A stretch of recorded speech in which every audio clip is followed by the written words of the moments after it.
Alright, and we should be live. Chair's gonna be extra creaky today. Back's been acting up since yesterday, so I'm trying to lean back on the chair so that the heating pad stays against the lower part of my right shoulder, so it's gonna be extra creaky because of that. So, last we left off, we have 144. Yeah, 144. Nope, I had it right the first time. 144 cuts to make with Ghyrson Starn for the Storm version. And it's gonna be a thing. Every card we have left. Every single card we have left is a pretty decent overall Magic the Gathering card for this deck. At least as far as the spells go. The land probably needs some adjustments, but I don't think we need Shivan Gorge in this version. But we definitely want to try and get Time Spiral, Turnabout, and Windfall into this deck. Frantic Search, Memory Jar, Gush. Some amount of Zaps, Electrolyzes, and such. We've just been cutting everything that is not geared towards storming off with Mr. Starn here, and we are running out of things to cut that don't either do exactly what he's all about, needle drop, flame jab, that sort of thing, or that don't help get there. All of these cantrips, Past in Flames, Faithless Lootings. We got a few interactive cards like Cyclonic Rift, but we're actually kind of low on ways for us to interact with other players' things. We're kind of all in on our stuff. Alright, so I was seriously considering cutting things like the Metallurgic Summons and the Dragon. And the thing I hate about doing that is we have cards like Impact Tremors and Goblin Bombardment, which will allow us to kill the opponent very quickly. It turns all of the other spells we're casting into additional pings. And that's kind of where we want to be, is like everything pings the opponent at this point. So we have a handful of cards that make creatures, when we cast our non-creature spells, our Young Pyromancer variants. So we've got all of those happening, and we kind of really want to keep them. I did consider cutting them and trying to go super all in on the 2 Storm cards, but I feel like without all the extra pings that we get from either the creatures coming into play or dying or whatnot,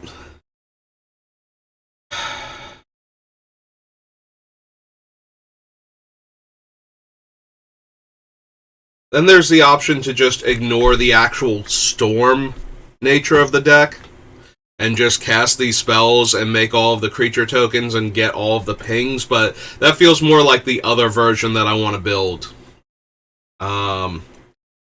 Where we just kind of ignore the idea of storming off and killing the opponents in one turn, and we just worry about, over the course of the next 3 turns, I'm going to do half a dozen things, and that's going to wind up killing everybody at the table if they don't properly interact with it, so. But yeah, those are our options, and I don't like any of them for the Storm variant. I really want to keep as many of these cards as possible in the deck, and we're going to have to cut some other stuff from the spells, like the card draw spells, I guess. We're going to have to cut a couple of the cost reduction cards. Or we have, the other option is we actually have to cut all of the creatures ones and try and kill everybody with just the storm aspect of the deck. And even then, we still need to make a lot of cuts after that.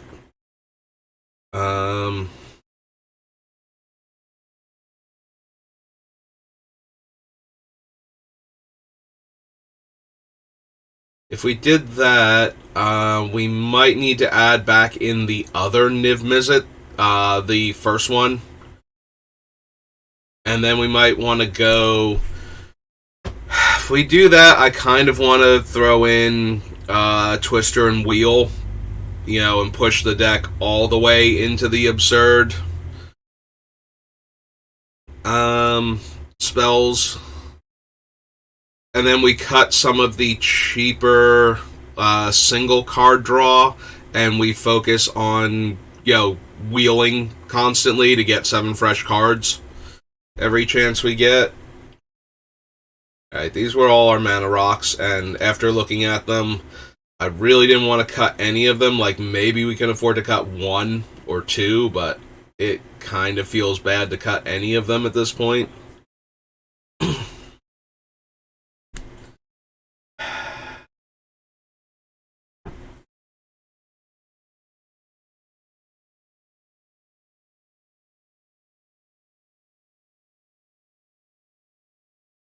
Yeah, we could do a thing with...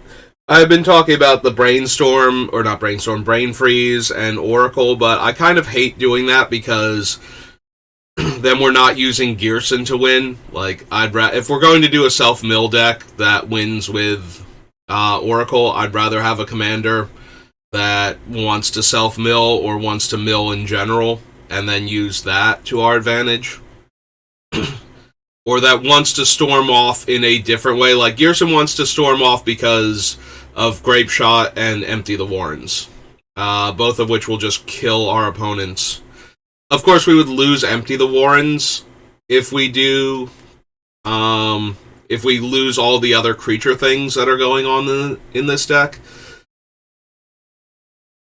Which is kind of sad. That was one of the main reasons why I wanted to keep all of the creatures that make the 1/1s whenever we cast an instant or sorcery, because then we're constantly making those also, and we're dealing a point here and a point there, which, is a lightning bolt with Ghyrson out, so... But if we go all in on the other one, then basically Grape Shot becomes our win con. If anything, we would have to replace, Empty the Warrens with, like, Ignite Memories, just have a backup. Here's my card that I can storm off with and kill you with damage, and that kind of feels bad because it's not playing into Ghyrson either.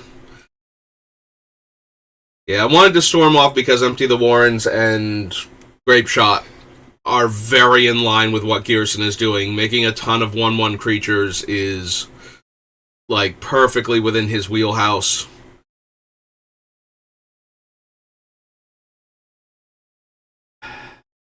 But yeah, I'd almost feel like we needed something like Ignite Memories just because we needed to be able to win the game. And we can't be entirely all in on one spell. I mean, we can be, but that just feels not the best.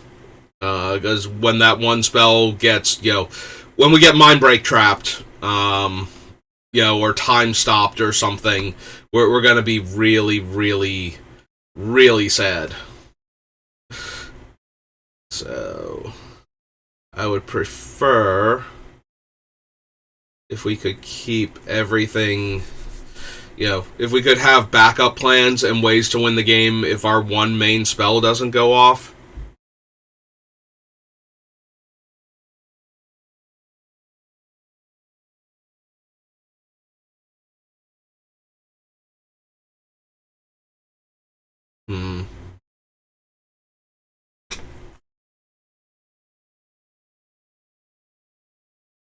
Let's see, we probably need to cut some of the 1-drops, unfortunately, still. We cut a bunch of the 2-drop ones, I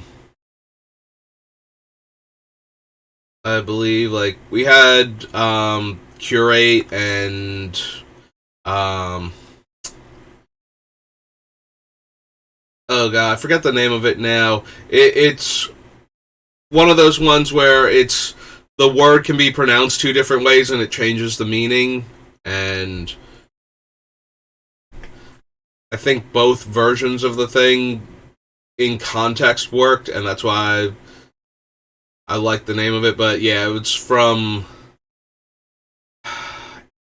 one of the recent courses. Oh, Deliberate. That's what. Because it could also be deliberate. And that kind of amused me sometimes. But yeah, we cut those two already. So now we're stuck with all of these. There's a part of me that's very tempted to cut Omen. So, Omen is a ponder for an extra mana.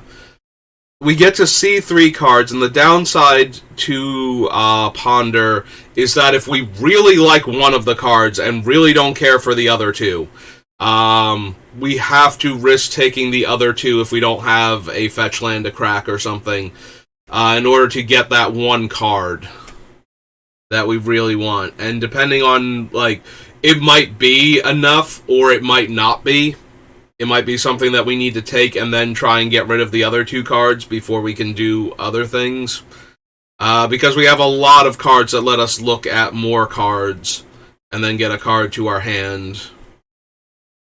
But I'm wondering if strategic planning isn't just... See, strategic planning is better if we only want one of the cards, and then we get to throw the other 2 in the graveyard. Or if there's value in putting the other cards in the graveyard. Setting up Underworld Breach or Past in Flames. Like, that's fine. But if we actually wanted multiple cards in the top 3, we would only get one of them. Whereas Omen, we would get all of them. And if we don't like anything we see, Omen lets us shuffle. Strategic planning only lets us take one of the cards. And then we could still get a card we don't want off of the shuffle, but... So trying to figure out, like, which of these cards we're going to run. Like, I'm pretty sure Impulse and Shimmer of Possibility are going to stay in, as will Expressive Iteration and Ideas Unbound. But we might want to get rid of Scour. Scour is the better version of Deliberate and Curate for the most part, where it has the same effect as Deliberate and is the Scry instead of the Surveil. And it has Flashback 5, which is unreasonable to expect us to cast a lot of the time, but not impossible, and gives us another spell we can cast in a turn. But we do desperately need room. So I could see getting rid of Scour.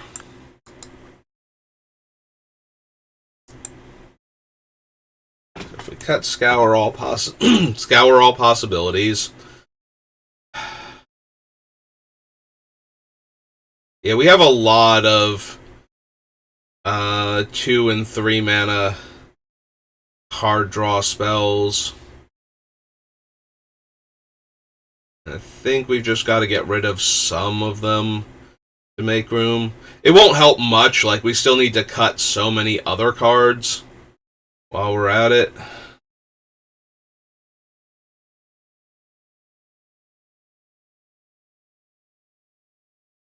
That's true. If we copy Inspired Idea and we didn't cleave it, our maximum hand size, if we don't have Reliquary Tower, is just going to go to 0. It's going to go down into the negatives. So we'd have to discard our hand every turn if we don't succeed in going off, which would make it awfully hard for us to do anything in our Storm deck again. Like, the top of our deck has to line up perfectly after that point. But then again, we were trying to go off with the Inspired Idea, so...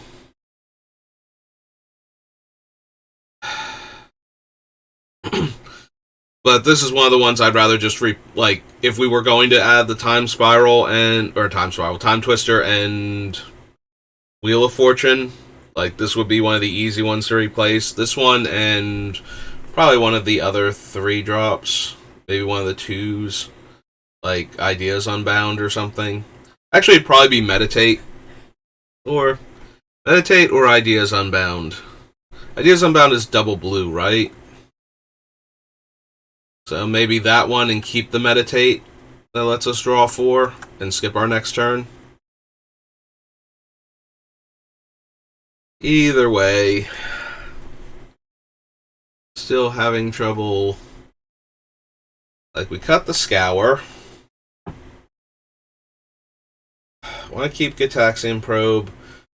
Maybe we lose Light Up the Stage. Or consider Sleight of Hand.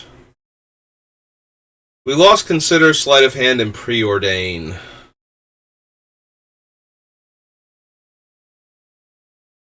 Like, Consider and Sleight of Hand let us... So Consider lets us Surveil one, and Sleight of Hand lets us... Well, we look at two, and then we have to put one to the bottom and the other one to our hand, so it's almost like a scry. Not quite, in that we're forced to put the other card on the bottom.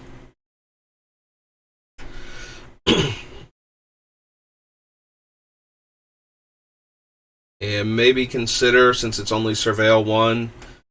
We got rid of Opt already, and we have... Or no, there's Opt. I was going to say we should probably get rid of Opt, too, if we're going to do that.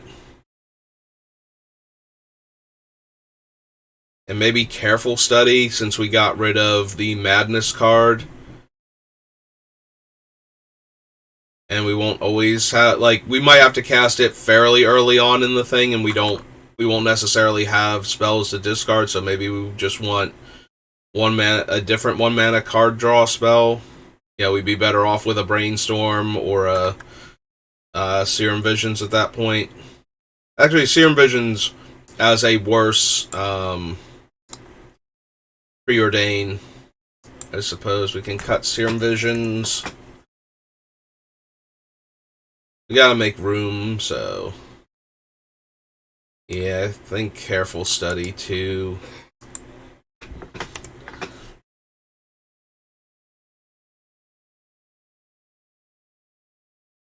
Like, Light Up the Stage should be easy to get to 1 red. With all of the other 1 damage effects in our deck, we should be able to hit the opponent for something at some point in time. But maybe that's still not good enough. Alright, cut that one out. I wonder how many, I know we have a lot of humans. I'm wondering how many non-humans we have for Of One Mind. Maybe we can cut that one too.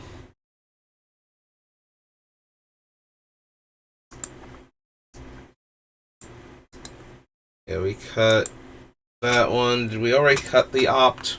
Or was I just talking about but then didn't do it? Yeah, the Opt is still there, so I think we cut the Opt also.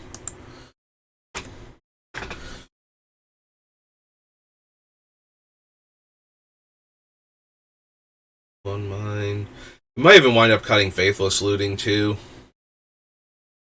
Which feels kind of bad cutting too many of the 1-drop spells, but I don't think we can afford to have all of them in here, and yeah, it's getting kind of hard to make room. Alright, so Scour. Oops, not Scourge. Scour all possibilities.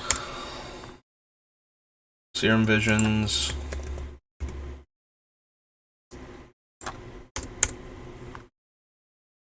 Careful Study. It's 3.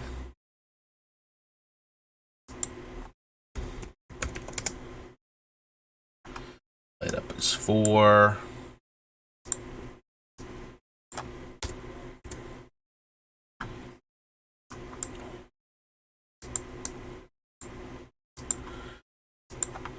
Consider is 5.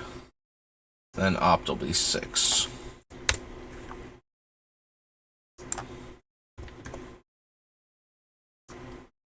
Alright. Got all of those out. That brings us down to 198. So 138 more cards.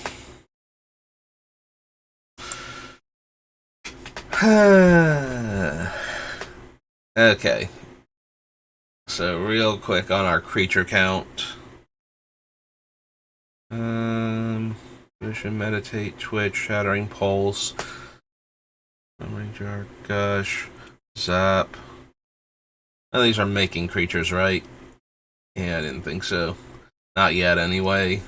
Zap, fire and ice, fetch lands, up is electrolyze, cold steel heart. So Empty the Warrens makes goblins. Teferi is a human wizard.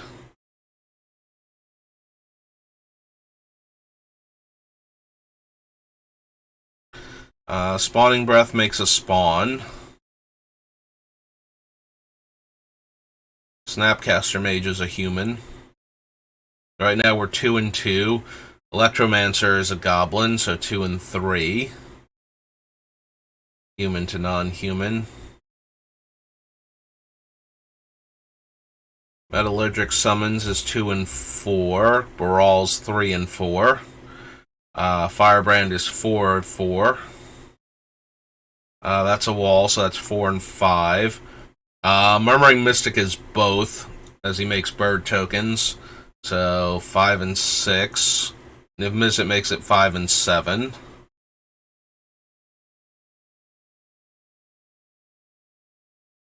Saheeli makes it 5 and 8. If we keep the mine, that would bring it up to 9, but I don't think so. So right now we'll hold it on 5 and 8. 6 and 8. Another human wizard. 6 and 9.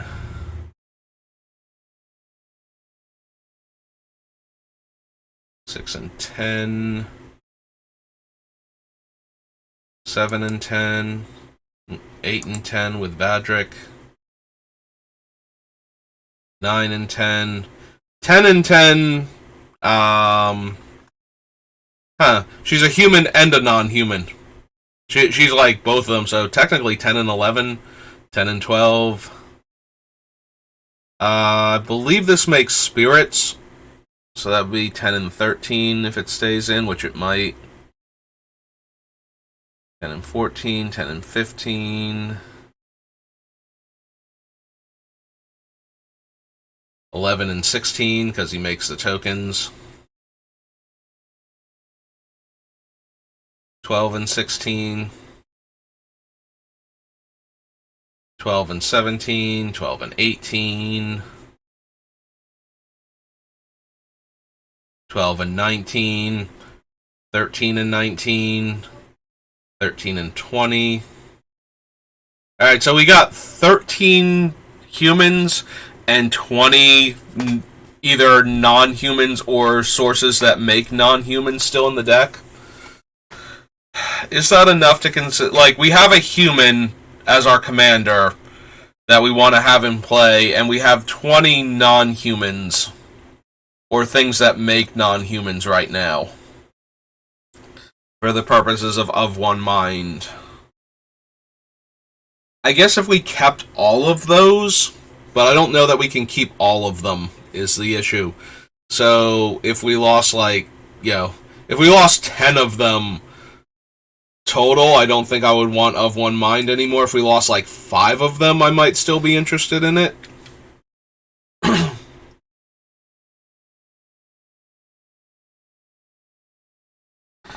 Yeah, we have 20 sources of non-human creatures. Although, to be fair, if we're using Empty the Warrens, I don't think we care about casting Of One Mind after Empty the Warrens, unless things have gone horribly wrong and we just need to cast Empty for a handful of Goblin tokens at some point. So, I'm not thrilled with that prospect, so that's kind of like 19. Like, the fail case for Of One Mind is it is a sorcery speed divination. Yeah, divination is always sorcery speed. Yeah, it's just divination. It's divination, but if you have the requirements, it drops down to a single blue mana. So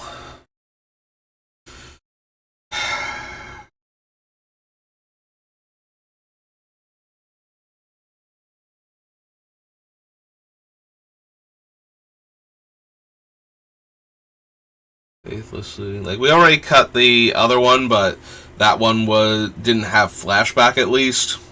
But maybe Faithless Looting can go too.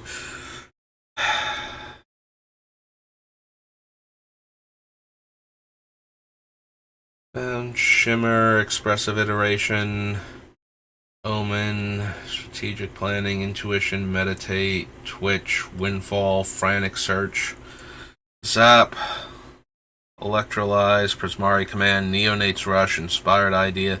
Yeah, we've got to cut some of these still. That's the problem. We got to cut so much. Like, most of these are going to wind up going, and then... Did we leave? We left Preordain in because you scry 2 and draw 1, right? As a 1-mana cantrip, that's why it's still on the list up there. Yeah, okay. Yeah, that one might look the deepest out of a bunch of the 1-drops. Like that one, Ponder and Brainstorm all technically get us up to 3 cards deeper.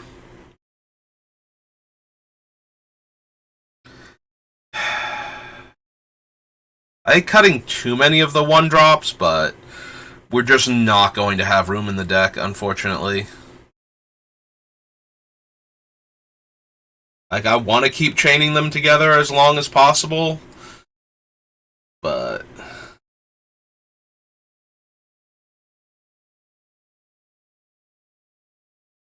Yeah, Spellseeker can get, Grape Shot, specifically, and then it can also be used to get a bunch of the other spells in our deck, so... We're going to leave the Spellseeker in there. I hate the idea of taking out Dak Faden, I really do. This deck seemed... Even without... Like, we originally had a bunch of cards that we could randomly target our opponent's stuff with that would make Dak's ultimate actually functional, but... That's not what the deck is primarily doing, so...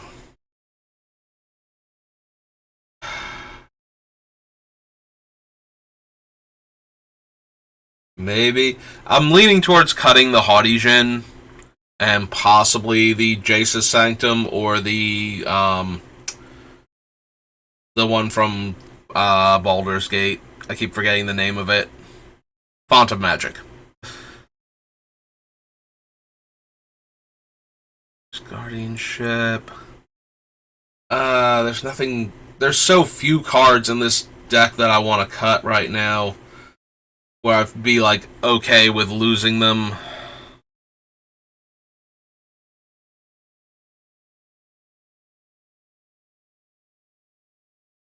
Like, I want to keep the Roseman. We have so many ways to make creatures by casting spells. To get a card like Witty Roastmaster or Impact Tremors to just keep dealing damage.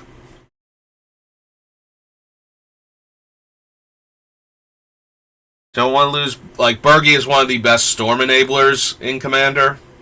Like, constantly giving you mana every time you do something.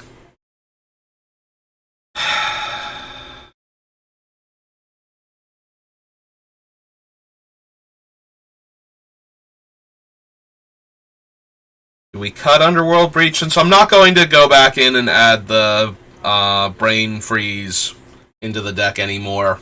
Do we cut Underworld Breach then? Like, it's strong, but it's not... It's not at its best here. Alright, so we cut Underworld Breach. I'm wondering if this means, like, I cut some of the other expensive card draw and bring in Treasure Cruise and possibly Dig Through Time. Like, if we cut a bunch of the other things to make room for them, like, what if we cut Of One Mind, which is only letting us draw 2 cards, and add in Treasure Cruise instead, and then we cut, like, Ideas Unbound for Dig Through Time.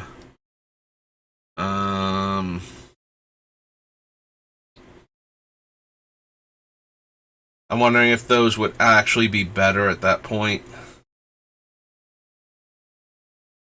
Well, Sacrificer. But yeah, we cut Underworld Breach.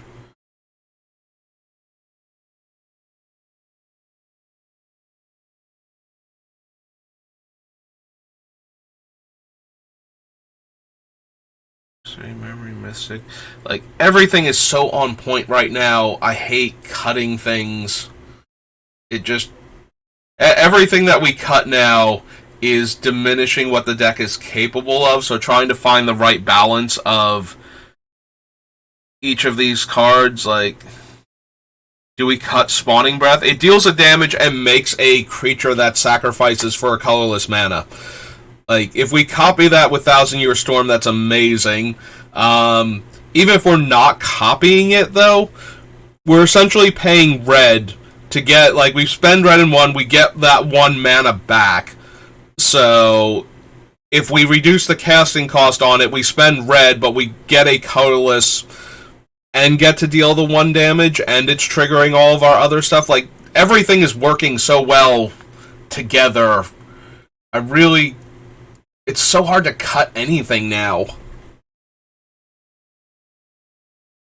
Maybe we have to cut Teferi, and maybe even the Tidal Barracuda. Like, we'll have a couple of counter spells to protect ourselves while trying to go off, but that's it. Yeah, we have Counterspell, Force of Will, Mana Drain, Fierce Guardianship, and that's like it, I think. Those are the only counterspells left in the deck.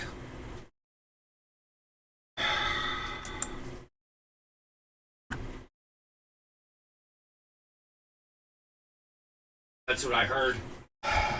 The other thing I like about the Barracuda is the idea of flashing in Thousand Year Storm and untapping with it. So that way we actually have the mana to work with, and it's vulnerable for the least amount of time, but that might just be something we have to kind of suck up and deal with it. Because we are so hurting for deck space right now. It is ridiculous.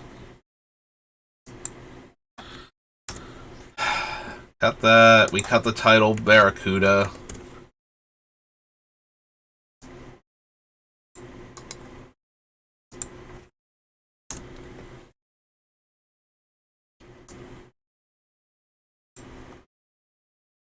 That's all of 3 cuts in this deck. Down to 195. 135 cards in this deck still need to go. Is this count accurate? I just need to know if this count is accurate, because I can't imagine getting this deck down to 60 cards without losing just practically everything at this point. Let me just do a quick count. We got half an hour left, and then I have to go grab my brother and get him to work, so... And then I'll be back, so... Probably around like 3:30, 4 o'clock, something like that. But... Got 1, 2, 3, 4, 5, 6, 7, 8, 9, 10, 11, 12, 13, 14, 15, 16... 17, 18, 19, 20, 21, 22, 23, 24, 25, 26, 27, 28, 29, 30, 31, 32, 33, 34, 35, 36,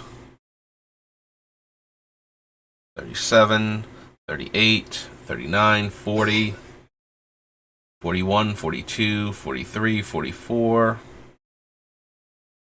45, 46, 47, 48, 49, 50, 51, 52, 53, 54, 55, 56, 57, 58, 59, 60, 61, 62, 63, 64, 65, 66, 67, 68, 69, 70, 71, 72, 73, 74, 75, 76, 77, 78, 79, 80, 81, 82, 83, 84, 85, 86, 87, 88, 89, 90, 91, 92, 93, 94. Did I add 100 extra cards somewhere? Did I miscount? Because I'm coming up with 94 now. Which means we only need... Okay, this is why I needed to do the count. Because I'm like... There is no way I can cut 100 cards from this deck and still have it be functional. 30 cards. 34 cards. Because when I start getting into, like, over, like, 200 or something, I'll just, like, count, and then I'll go, I'll do 1, 2, 3, and then when I get to 99, I'll be like, 300. And then I'll start 1, 2, 3, 4, and get to 99, 400. At some point in time, I must have forgotten which 100 I was on, and added another 100 in. Which is way better, because, again, there was no way we couldn't cut 100 cards from the deck because there wouldn't be a deck anymore.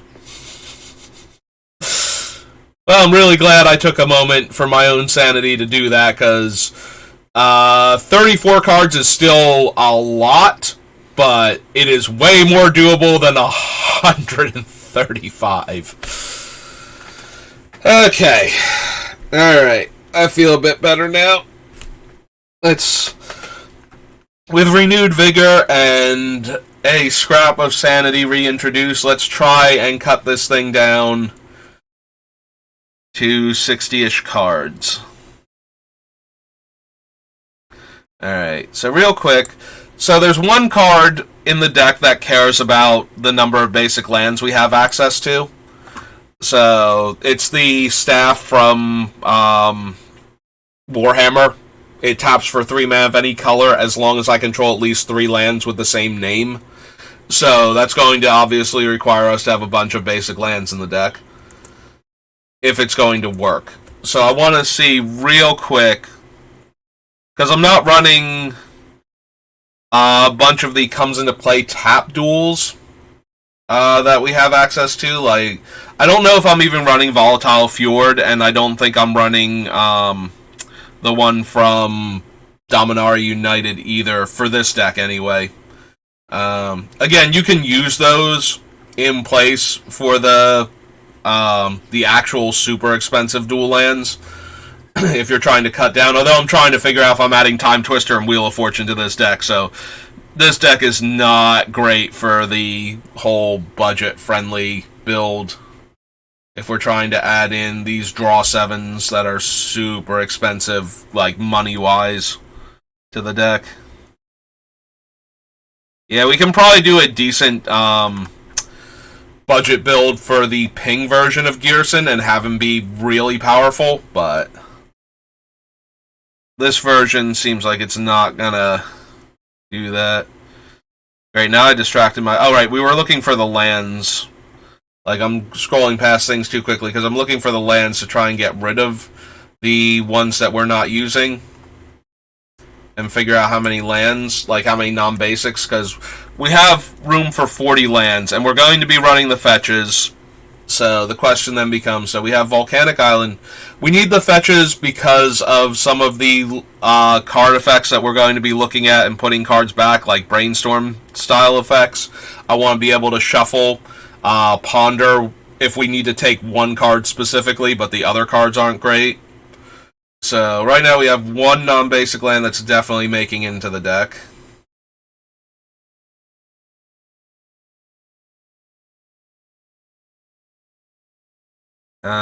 Two, three, four, five.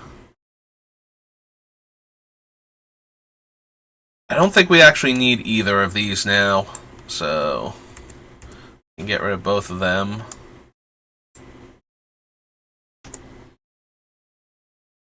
we're still on 5. Definitely Steam Vents is 6. I probably want to keep Boiler Works as 7. So the way the Karu lands work, so I'm currently on 7 lands, just gotta keep a mental note of that. The way the Karu lands work is that when you play Boiler Works and you bounce a land, you now guarantee you have a land drop next turn and you're not down mana. Like, so you go to, like, turn 1 Island, turn 2 Boiler Works, you still now have access to 2 mana with the Boiler Works, and you guarantee you hit your 3rd land drop on the next turn. And this deck is going to be very mana hungry, especially for colored mana. So I think we want to keep the Boiler Works in because of that. But the downside is that this thing is way more vulnerable. Like, a land destruction spell functionally kills 2 lands when it hits one of these, and that is always a massive feel bad. And depending on how competitive the games are and the group that you're playing with, it's usually correct to destroy one of these early on. If you're going for actual like high-end competitive play, especially, destroying one of those is one of the best things you can do to slow your opponent down. It actually takes them... it destroys their first 2 land drops if they do it in the early game. Later in the game, you might want to destroy a more utility-based land, since the Boiler Works is just functionally 2 lands that you're taking your opponent off, whereas the utility lands probably have more value than any 2 specific lands they have in play that just make mana. You know, if you... Destroying the Izzet Boiler Works is destroying an island and a mountain, and that's probably less impressive in the mid to late game than, you know, destroying something like Minimo that's untapping their legendary creature and giving them more activations of it.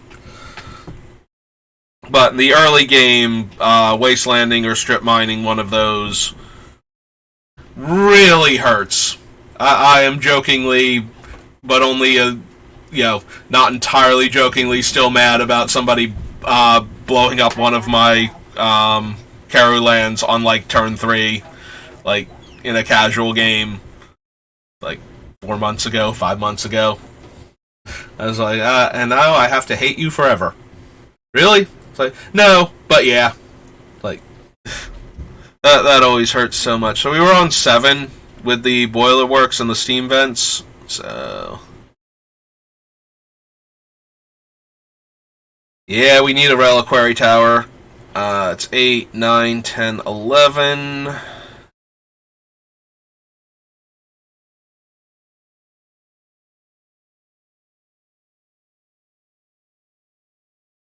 Wandering Fumarole, I can take or leave right now. So we're technically on 12, but I could see cutting that. The thing I like about the Fumarole is it's a 1/4. So it still deals the 3 with Ghyrson out without having to become vulnerable to, like, small damage.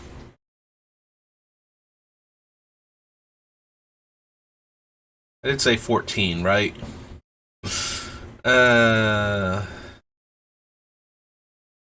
Alright. I want the Sanctuaries 15 and the Passages 16. I don't know that we need the Mine, though, to make a 1/1. Especially since we're reducing the number of basics that we'll have access to. 17, 18, 19, 20. So right now we have 20. Yeah, if we took out the Volatile Fjord, which I don't think we need in this deck, we're on 20 now. We definitely don't need Den of the Bugbear. It made 1/1s, so I kind of wanted to keep it. So right now we're at 20. That's 21 probably still. 22.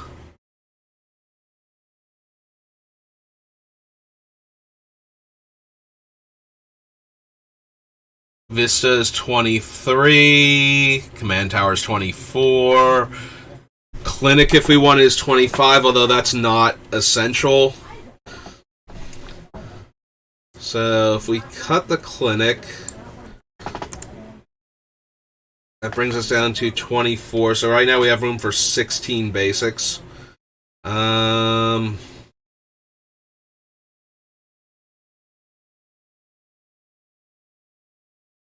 16 basics.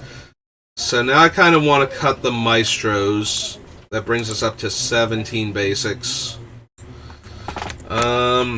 We can probably cut the 1/4 land, the Wandering Fumarole.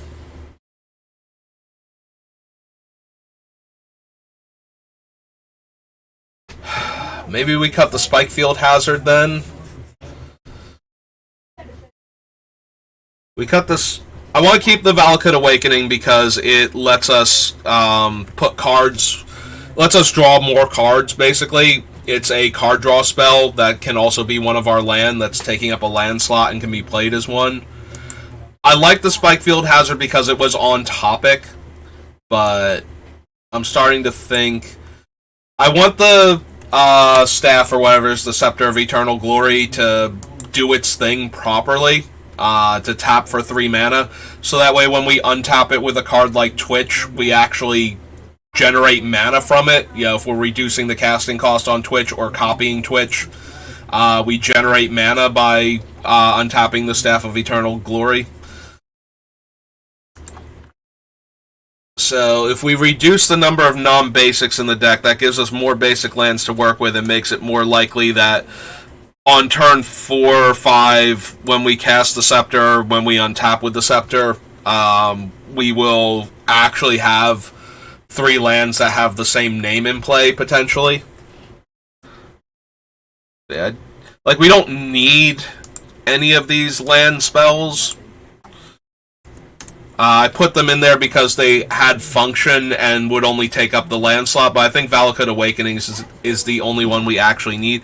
I do want to keep Mystic Sanctuary, being able to rebuy. We do have a lot of card draw. Like I was going to say, we went down, we took out the Future Sight and Melik, which make Mystic Sanctuary a lot better. We did take those out. We do have a ton of card draw, though. And I could still see running it just because we put it into play, it untaps itself because we have enough land, you know, we have enough islands in the deck, and then we get to put, you know, some powerful card draw from our list that we, you know, it's not like we're hurting for cards that draw a bunch of cards, and then we use like one of the cheaper ones to draw that, and then we get to cast the more powerful card draw spell, and then that's a bunch of spells cast also. So, in that regard, I'm kind of okay trying to keep Mystic Sanctuary in. We'll keep Fabled Passage as another fetch. Since it can fetch the lands untapped later in the game when we desperately need it to. Like, we want to cast a whole lot of spells in one turn, so that's why I cut the Maestro's Theater, is the land always comes into play tapped off of that, so if we play it in the mid to late game, it's not adding to our mana the way the other ones are. We should have seen Wandering Fumarole already. It should have been in Battle for Zendikar, and I think we're cutting that one too. Yeah, let's just go look for it. Wandering... There we go. Oath of the Gatewatch. Okay, so if you're wondering why I suddenly needed to do the lands, it's because of the Staff, or Scepter, or whatever it is, the one that taps for 3 mana from the Warhammer set. This thing. So if we weren't going to have enough basic lands in the deck to consistently activate this thing, I did not want it in the deck, and that would be an easy cut at that point. So I needed to look at our lands and figure out if this thing is going to be tapping for 3 mana. And it looks like it has a very reasonable chance of being able to do that consistently. So the Scepter is going to stay in. Yeah. So the spell Twitch taps or untaps a creature, artifact, or land, and then draws us a card. So if we use that on this or Gilded Lotus, you know, the spell is free. We just get to untap the artifact and then tap it for mana again. If we reduce the casting cost on it, we actually net mana by casting it, similarly to if we reduce the casting cost on a spell like Frantic Search and then we get to untap the lands, we get mana back from that, which helps when we're trying to storm off in a turn by generating more mana. And then, of course, if we actually have Thousand Year Storm, we want cards where we're netting mana immediately from untapping it. If you're not familiar with how this works exactly, every time any spell resolves, you get priority again. So what you do is you have all of the targets be like the Scepter or the Gilded Lotus or something, and then you let one copy resolve and untap it, draw your card, tap it for mana again, let the next copy resolve, and so on. That's one of Storm gets very complicated if you're not used to playing with it. Even if you have like an interface like Magic Online to help stack the triggers, you still have to pay a lot of attention and make sure you're not clicking through stuff, because there are a lot of options, and doing it properly takes a lot of focus. Storm decks are very complicated when they're going off. If it's not something incredibly simple like, oh, I've already cast 9 spells, I cast Tendrils of Agony and target you, and then you get drained for 20 and I win the game. A lot of times Storm is not that simple, and there's a lot of moving parts going on when the combo's going off. So if you're wondering how I'm generating all of this mana, hypothetically, from the interaction between Twitch and Scepter or Gilded Lotus, especially when we're copying it, that is how you can actually tap in between each resolution of the spell to get more mana. Like, each individual copy is a spell that is waiting to resolve. So it's not like you untap all of these things and then draw that many cards all at once. So just in case. I know some of this stuff seems, depending on where you are in your development as a Magic player, some of this seems very simple or very, very complicated. So if it's simple for you, hey, good job. I'm giving you a thumbs up. You can't see it because I don't have a camera yet, but I'm giving you the thumbs up. I should actually be doing the, yeah, there we go. There's my double thumbs up and my, like, arching eyebrows, like, my sarcastic thumbs up, because Magic is a very complicated game, and even if you understand these concepts, when you are in the middle of an intense game and everything is happening all at once and you need to keep track of all of it, it is very easy to forget something important sometimes, and then you wind up not winning the game because you missed triggers. And Storm is the kind of deck where a lot of players are going to hold you accountable for your missed triggers and whatnot, because Storm, when it's going off, takes a lot of time. Storm is one of those archetypes where if you're playing in a like super casual friendly game of Commander, you're probably going to annoy the playgroup that you're in. It's only when you play against these super competitive players where they're going to be like, yeah, nope, it's Storm. You gotta be ready to play against that. And even sometimes they're gonna be super annoyed, but Storm decks take long turns when they're going off. And sometimes they don't even win on those long turns. And sometimes you fail to go off because you missed an important thing, and trying to rewind like 5 steps back to resolve one of your spells that you had cast and then forgotten about because of the Storm triggers on the stack. Like, it's oh yeah, no, I should have impulsed 5 times and I only impulsed 4 times.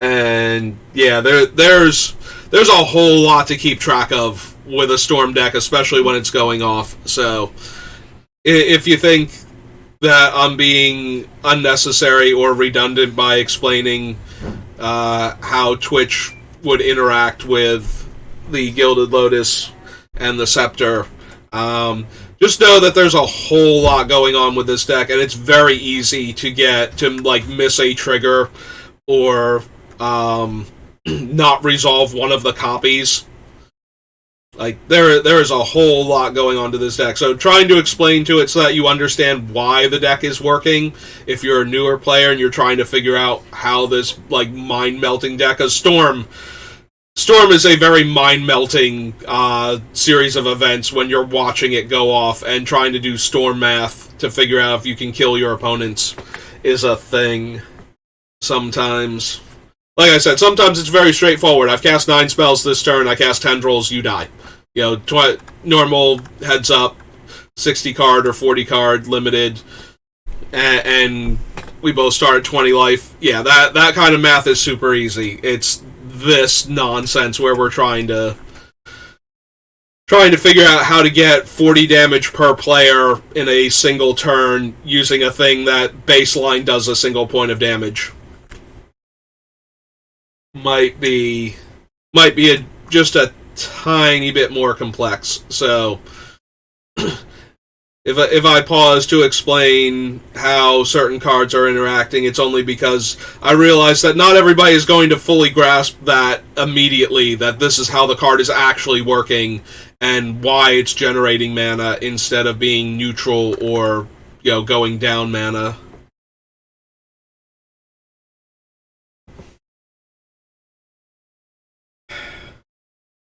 Well, it is almost 12:30. I'm gonna keep looking at these cards, trying to will this deck into completion.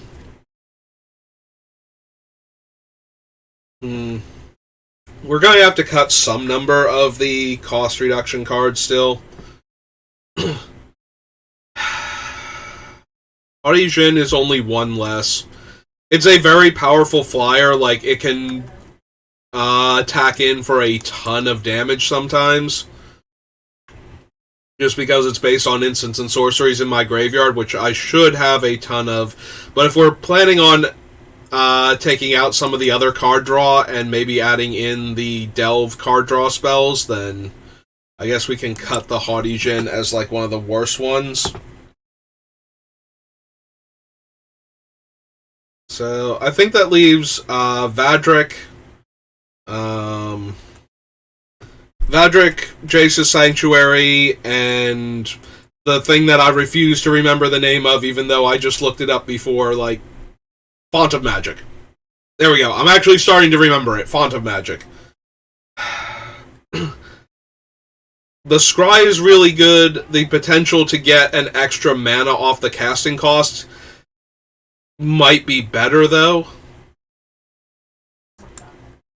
And I don't think I want to cut Goblin Electromancer because he's cheaper than any of the other ones. He's like half the cost of all of these. Or, you know, 2/3 in the case of Vadric.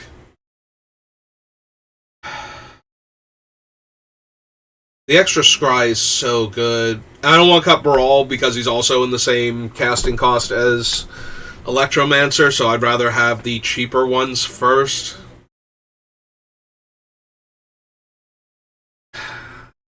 It's really Jace's Sanctum versus Font of Magic right now in my head. Is the extra Scry tacked onto every one of my spells worth the extra mana that I might have to pay? Like, both of these are 4-drops, so we will almost definitely have cast Ghyrson before Font of Magic. So the spell is costing one because you actually have to have cast your commander at least once for Font of Magic to do anything. So if Font is only ever -1, then Jace's Sanctum is obviously better. If Font gets to 2, and I think 2 is like the most reasonable, like, we might get it to 3, but I think 2 is the most reasonable number. 1 is almost default because of the way the deck is, but 2 is very reasonable. Having the casting cost reduced by 2, most of our spells are like 3 mana, in the 3 mana range, with like 2 colorless mana and 1 colored mana on them. So if we reduce the casting cost by 2, a lot of our instants and sorceries that draw us cards drop down to 1 mana, like 1 colored mana to cast.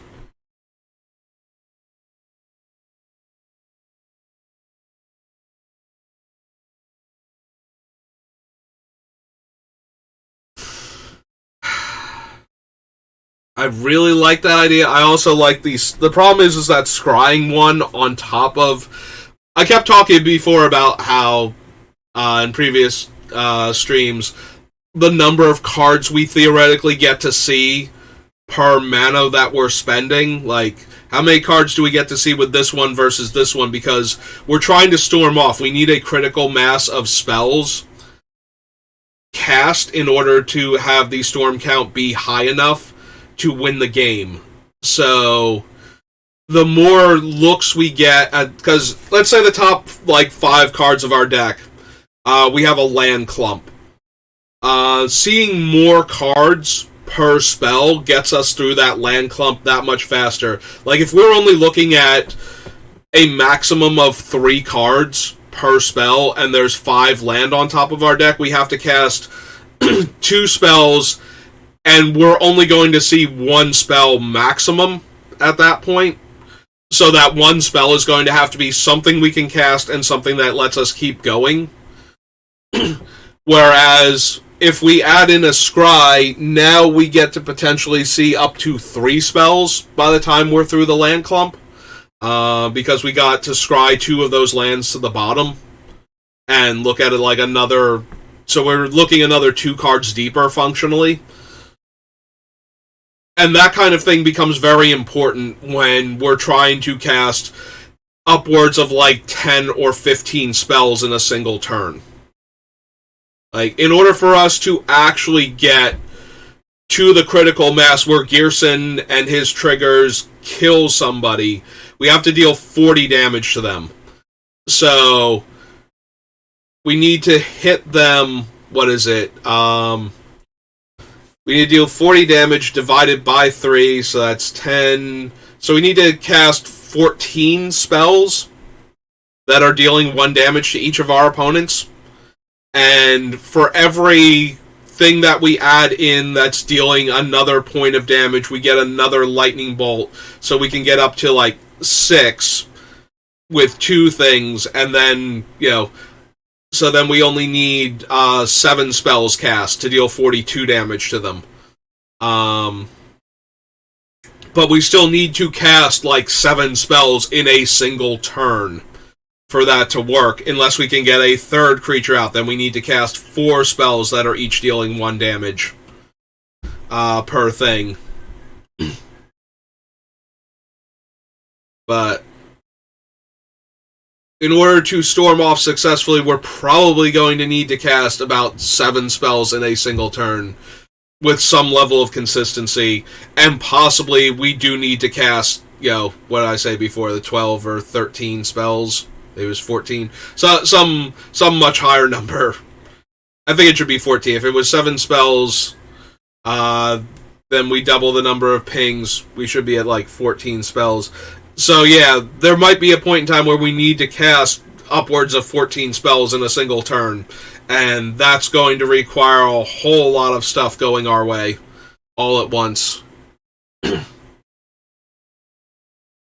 So anything that lets me look at more cards or make our spells cheaper so that we can afford to cast more spells in a single turn, like, both of those are very high on my priority list, and right now I'm trying to argue between these two. And while I'm doing that, I've run out of time. So I'm going to keep considering this, but I do have to go for right now. So thanks for watching. I will see you later. I should be back on, give me like 3-ish hours, and I should be back. So thanks for watching, and have a good rest of your day.